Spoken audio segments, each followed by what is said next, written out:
What's up, guys? I'm Leah B. Jackson, and today, pro gamer Greg Idra Fields and I are going to show you the best way to play as Tassadar in Heroes of the Storm. Okay, so here we are in-game with Tassadar. Tell us a little bit about him. Tassadar is a very versatile hero. He can actually be played as a pretty decent damage dealer, but he's much better as a utility support kind of hero. And even within that role, he's very versatile. And we'll be looking at some of the things he can do. His passive is actually it's actually an active. You can activate it to gain vision of an area, and that reveals invis. But you see, we'll stand outside the bush here. You can actually see heroes inside the bush. You can see anything within the radius, and it's a pretty large radius whenever you activate that, and it lasts for a decent amount of time. So he's almost a hard counter to some invis assassins like Zeratul and whatnot, as they lose a big amount of stealth when he's around. Your active abilities, your Q is a protective shield. It's very simple, straightforward. You see he gains a bunch of shield HP, and that, unlike a heal, it's instantaneous, so it's great for saving allies if they're in a dangerous situation, and otherwise just makes them a little bit tankier. Your W is called Time Warp, and that creates a little bubble in which everything takes damage over time and is also significantly slowed. So that's great for setting up attacks, it's great for pushing lanes, great for slowing down people, and just, of course, doing damage in general. And then your E is the reason that Tassadar never ever dies. It's called Void Shift, and when you activate it, you become invulnerable and invisible for 2 seconds. And this is not like other invisibility spells. If you get hit by AoE damage, you do not get revealed when you use Void Shift. You are truly invulnerable. So if you activate that, you can just run away, no matter what. So as long as you have mana, as long as you keep an eye on that, you really should never die. And then the ultimate that we're going to be looking at in this guide is Force Wall, and this is one of the best utility spells in the game, I would say. It creates a line of force fields that completely block an area, and as you can see, it's actually quite large. It completely blocks off the area between these two towers, and unfortunately we are just playing against Arthas, so there's not too much to demonstrate here, but he could not have run through there if he wanted to. You can also use it to block off enemies so that he can't get there to your ally.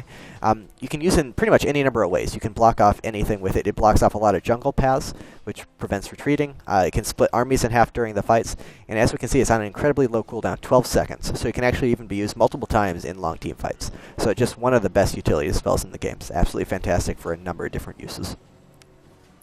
Cool. Well, now let's take a look at his talents and decide, which ones we should take in order to build the best Tassadar possible. Well, as I said, he can be built damage or utility. So there's a number like Searing Attacks and Berserk and whatnot that are purely based on damage. We're not going to be looking at those because that is a viable talent tree for him, but we're just going to be looking at the utility. So for the first level, you should take Time Rift. That increases the damage of your W spell by 25%. That's great for pushing. Additional damage is obviously always great against heroes, and that spell does really an underrated amount of damage. It's quite powerful. It's not solely for the slow utility. The other options at this level are pretty lackluster as well. You have Path of the Wizard, but you don't really have mana problems. You can pretty much spam your spells, and you'll never run out of mana anyway. Just keep an eye on that. Make sure you have enough, but you don't need Path of the Wizard at all. And Healing Word is just generally underwhelming, not particularly effective. At level 4, I usually get Space Jump, but more and more I've been coming to the conclusion that it's not super helpful. It seems cool. It allows allies to get 20% bonus movement speed when they enter your Time Warp, your W ability, but more often than not, it just doesn't seem that effective. It's just, it sounds good in theory, but in practice it's not that helpful. Reinforced Structure is generally my other go-to at this talent level. It makes the protective shield 100% stronger and 100% longer when cast on structures. This is fantastic on any kind of pushing map, especially if you're on like Haunted Mines, defending against the big skull golem. This helps a lot in terms of mitigating the damage that does. Level 7, very straightforward. Callous Embrace is a fantastic talent. It allows 50% of the protective shield to stay on your ally even after the shield has expired. So until that damage is actually done, that shield is going to stay on top of them. So it's effectively just extra HP for a duration. And you can stack those up to 2 times. So you can just cast that on your important allies before a battle, and they'll just go into it much beefier than they normally would be. Everything else at this level is focused more on either Attack Tassadar or its Mule, which is not a very good talent. So get that 100%. Level 10, your Heroic. As we said, Force Wall. Twilight Messiah is the go-to for the damage build, but Force Wall is the fantastic utility spell that we looked at in the previous section. Just absolutely get that. At level 13, a little bit of diversity. Distortion Beam actually applies a basic slow to your auto attack, so at 25% for 1.5 seconds. This synergizes really well with your kit. You're great at catching out heroes and setting up kills, so if you can just get one auto attack off on them, then they're slowed, you can run up a little bit, cast a force wall in front of them, and then they're pretty much dead because they're isolated with your team. The other secondary option is Scryer. That's a buff to your trait, your passive. That causes it to last 3 seconds longer, and gives you 15% increased movement speed when activated. So that is a pretty decent go-to if you're having a lot of trouble with invisibility heroes. If they have both a Zeratul and a Nova on their team, or if a Zeratul just happens to be wrecking your face, that may be an option to go to. But generally speaking, additional CC is always good. Shrink Ray is something that's actually been getting a little bit more play recently. It's great at shutting down duration-based things, so if you're against an Illidan, casting Shrink Ray on him while he has Metamorphosis up wastes a lot of very important time for him, so that's also something to consider. At level 16, a few options. I believe Dimensional Shift is by far the best option at this tier. It allows you to move faster and gain additional healing, a higher rate of healing while you are actually shifted when you use your escape ability.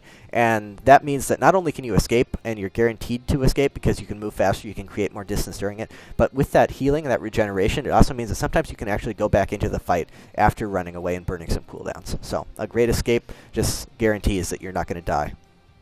And other things here, Rewind is okay, but he already has pretty low cooldowns. Berserk is an auto-attack thing. And Impressions is actually a bit counterproductive because you can't cast spells or auto-attack while you are phase shifted. So if this automatically happens, then that can prevent you from being useful to your team. And you don't really need to cast it at 15% life. You can cut it much closer than that if you are confident. So you don't really want to get that one. It can be kind of counterproductive, but Dimensional Shift is great. And then at level 20, 2 options, really. Resurgence is always great. He has very low cooldown, so he's always going to be effective when he comes back. It's not like he's going to burn an ultimate and then be useless when he respawns. But Force Gate is also fantastic. 25% increased range, even better for setting up catches for just casting from a distance. Very good in general. But the bigger thing is it no longer blocks allied pathing, so it walls off your opponents but not your allies, which is just game-breakingly good in team fights. You can completely cut your opponents in half without disrupting your enemies at all. So choose between Force Gate and Resurgence depending on the map. If it's a base race kind of situation, then maybe Resurgence is the better option, but normally Force Gate is going to be the go-to. Okay, so it seems like while you could go for damage as Tassadar, you definitely want to go more for support, because not only is it incredibly viable, but it's also super helpful for your team. Absolutely, yeah. So now that we have the build down, how do you play as Tassadar effectively? He's actually pretty simple. There's a lot he can do. He is a utility hero, and it tends to be kind of complicated. He's really not. You just use your spells the way it seems like they should be used. Your shield is great for baiting. If you see one of your allies getting kind of low, he's in the middle of a battle or something, just wait for him to get low. The enemy will tend to dive on him, try and secure that kill. Then he can just run away with your shield on him, survive, and pull them into a bad position. And just generally use a shield as you would to protect your allies. Remember to stack it beforehand as soon as you get Callous Embrace, as that's very, very powerful. Time Warp, great for setting up kills. One thing that is a little bit underestimated for is pushing. Great pushing power, cast it on top of the ranged and the caster minion, and it'll push a wave pretty quickly.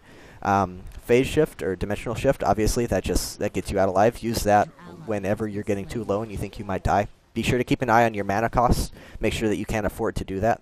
And then Force Wall can be used in any number of ways. Split teams in half during team fights, catch fleeing enemies, trap teams within your big AoE spells. Pretty much anything you can imagine for it can be used for. It's a very, very versatile spell. So, yeah, there's not a whole lot too complicated about him. Just use your spells to the best of their abilities. And playing against him is kind of the same way. It's really hard to counterplay someone as versatile as Tassadar. He's just always going to be around. He's always going to have a good, very helpful impact for his team. The thing is, just be aware of what he can do. Don't dive after those heroes that could end up being shielded and get away. Don't sacrifice yourself for that.